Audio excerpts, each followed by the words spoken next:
Assalamualaikum warahmatullahi wabarakatuh. Jumpa lagi dengan saya Himawan Resi, tentunya dalam channel Gombong Pusaka Official. Oke, kemarin kita sudah bahas tentang angkup, kita sudah bahas tentang patra, handle, dan lain-lain mendak. Saat ini saya akan membahas tentang masih di seputar filosofi perabot keris yang bernama jengger. Jengger itu letaknya di mana? Jengger itu letaknya adalah di paling atas dari angkup.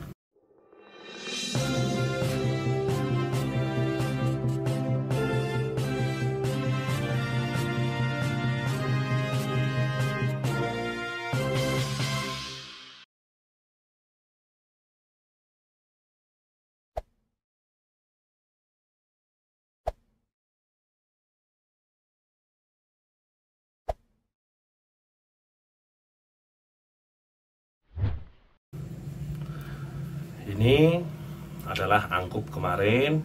Jengger itu terletak di paling ujung sini, di pucuk ini namanya adalah jengger. Nah, bahasa jengger ini berasal dari bahasa Kromo Ngoko. Arti kata jengger adalah daging merah di atas kepala ayam jantan, atau sebutannya untuk tumbuhan sernas musim itu disebut jengger. Kalau konon zaman dahulu orang Jawa, masyarakat Jawa dulu, bahkan hanya dengan mengamati sebuah jengger ayam, mereka itu sudah dapat menilai suatu kualitas dari ayam tersebut. Apakah ayam tersebut itu memiliki kelebihan atau kelemahan, itu sudah dapat dilihat dari hanya melihat jengger ayam tersebut, orang Jawa dulu. Atau kalau biasa kita sebut itu adalah suatu katuranggan, seperti itu. Nah, di sini pembahasan makna jengger di sini merupakan dari simbol dari kejantanan, yaitu dengan menandakan kemapanan dan kesiapan seorang lelaki untuk menjadi seorang lelaki yang sesungguhnya. Loh, kok dia udah laki-laki, kok dia akan menjadi laki sejati? Itu gimana? Ya memang karena istilah laki-laki umumnya digunakan untuk manusia segala umur, itu disebutnya dia laki-laki. Namun ketika dia sudah berinjak dewasa, dia akan disebutnya adalah lelaki atau sebagai pria dewasa. Menjadi seorang pria sejati tentunya tentang bagaimana lelaki tersebut menjalankan sebuah tanggung jawab, memberi dampak positif, teguh dalam pendirian, dan dia juga akan mengakui segala kesalahannya apabila dia salah. Tentunya dia juga menepati janji kepada siapa saja, dan dia lelaki sejati akan memperlakukan wanita dengan baik, bukannya menyakiti atau bahkan dia merendahkan mereka. Sifat lelaki sejati adalah sifat kesatria bagi masyarakat Jawa dahulu. Ketika mereka sudah dianggap sebagai pria sejati atau lelaki sejati, orang Jawa dulu itu menyebutnya dia sebagai seorang yang mempunyai sifat-sifat seorang kesatria tentunya. Nah, tentunya berdasarkan pepatah Jawa, sifat kesatria itu harus memiliki 4 sifat. Apa saja di situ? Yang pertama adalah dia ngeluruk tompo bolo, yang kedua sakti tanpa aji, yang ketiga dia menang tanpa ngasorake, yang keempat dia sugih tanpa bondo. Nah, yang pertama yang kita bahas di sini adalah apa itu ngeluruk tanpa bolo.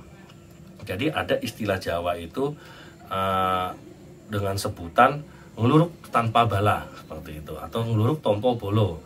Dalam fase ngeluruk tanpa bolo, arti kata ngeluruk ini di sini adalah datang dengan membawa sejumlah rombongan orang, banyak tentunya ya, dan dia tujuannya untuk berperang.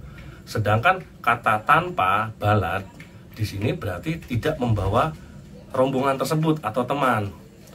Nah, jadi fase tersebut diartikan bahwa seseorang yang menghadapi segala sesuatu sendirian tanpa bantuan orang lain.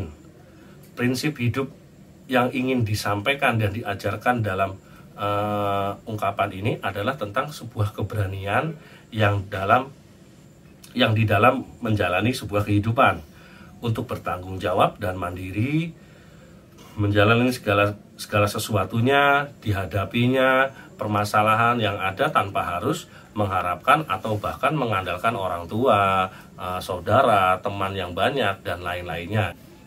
Yang kedua adalah sakti tanpa aji. Sifat seseorang kesatria harus memiliki sifat sakti tanpa aji. Sakti tanpa aji itu apa? Yang dimaksud adalah sebuah sakti.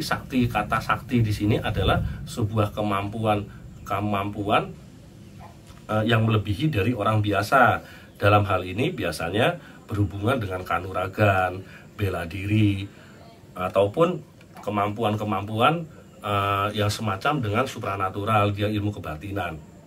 Sedangkan tanpa aji yang dimaksud adalah dia tanpa ilmu kanuragan tadi, tanpa ilmu bela diri tadi.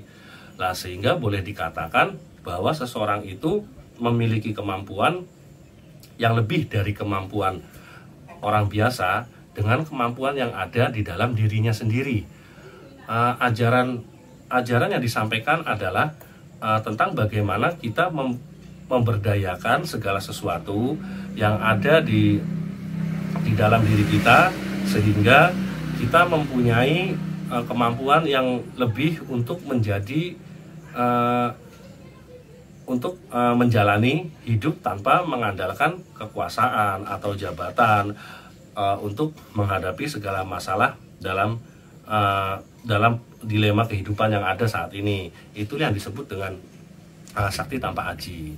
Nah, sekarang yang ketiga adalah menang tanpa ngasorake. Apa itu artinya menang tanpa ngasorake? Arti kata ngasorake di sini adalah merendahkan atau mengalahkan. Ajaran yang kita ingin sampaikan, ibaratnya leluhur itu ingin mengajarkan kepada kita adalah bagaimana kita mencapai suatu tujuan tanpa membuat orang lain merasa dirugikan atau direndahkan. Dan dalam prinsip hidup ini, tentunya ini merupakan salah satu prinsip hidup yang sangat mendasar bagi masyarakat Jawa.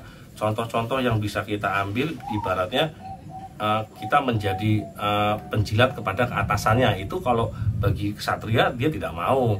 Yang keempat adalah sugih tanpa banda.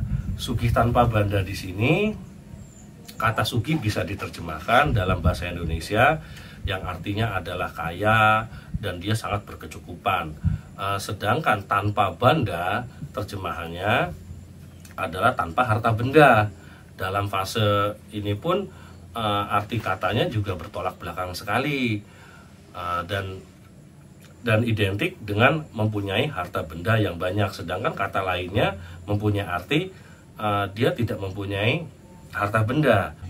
Maksud dari ungkapan ini adalah dalam kehidupan ini harta benda bukanlah segala-galanya, karena memiliki harta benda yang banyak sekalipun tidak akan menjamin ketentraman dan kebahagiaan dalam kehidupan. Banyak orang-orang kaya yang tidak bahagia hidupnya, atau mereka yang sangat berkecukupan, dia dapat bahagia hidupnya. Ajaran yang mungkin leluhur ingin sampaikan di sini melalui kata jengger tersebut adalah untuk mencapai sebuah kebahagiaan hidup. Tentunya kita tidak harus mengandalkan harta benda semata, tapi kita harus juga kaya di dalam hal yang lain-lainnya juga. Misalnya kita kaya dalam hal teman yang banyak, kita kaya akan pengetahuan, kita kaya akan sebuah kebaikan, kebajikan kepada sesama. Intinya kita kaya itu sebagaimana di luar harta benda. Inilah sebuah ajaran atau sebuah nasihat yang ingin disampaikan oleh leluhur kita melalui simbol atau makna yang ada pada jengger tersebut. Jengger tadi diartikan adalah sebuah kejantanan. sifat jantan itu tentunya adalah sifat seorang kesatria dengan sifat-sifat yang tadi telah saya sampaikan. Oke, itulah makna simbolis daripada arti kata jengger. Masih banyak lagi yang lainnya. Terima kasih saya ucapkan. Assalamualaikum warahmatullahi wabarakatuh. Salam budaya.